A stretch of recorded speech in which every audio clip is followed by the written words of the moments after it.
Locked out of your home or a car, a locksmith can be a real lifesaver. But what if that locksmith tries to take advantage of you by overcharging, cashing in on your misfortune? 11 News viewers called to report problems they've encountered, and we investigated. Here's what reporter Allison Triarci uncovered.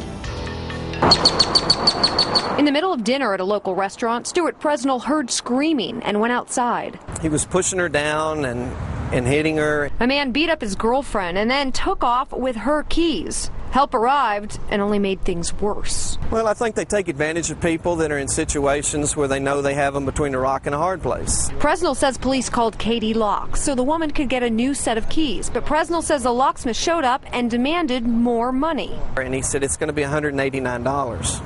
I said, well, you told the police officer it's going to be $129. Presnell says he asked a few questions and that the locksmith left, leaving the woman locked out of her car at nearly midnight. The price they quote you should be the price that they end up charging you.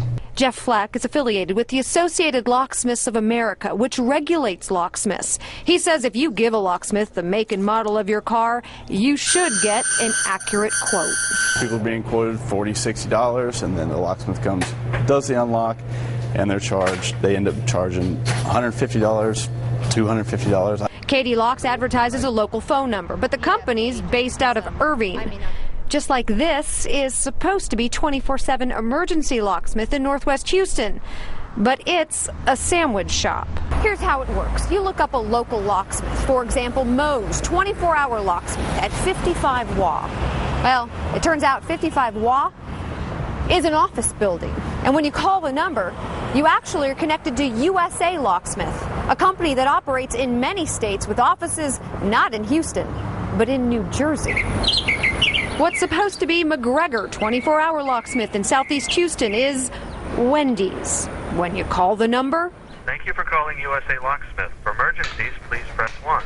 U.S.A. Locksmith advertises as 70 different companies just in Houston, like the McFarland brothers on Colon, where we found an out-of-business barbecue joint. The problem is companies like U.S.A. often use technicians who don't work at local offices, but simply work out of their cars. Sometimes these locksmiths that come are licensed, oftentimes they're not. That means you don't know who has just made a key to your front door. You see, state law requires locksmiths to carry licenses issued by the Department of Public Safety. You can have a license only if you haven't been convicted of certain misdemeanors or a felony. That means if your locksmith doesn't have a license, a convicted criminal could have your keys. So when you call Mike's Emergency Locksmith and its address is a Chinese restaurant and you hear this, thank you for calling U.S.A. Locksmith. It's hard for you to know who's really walking through your door. Allison Triarci.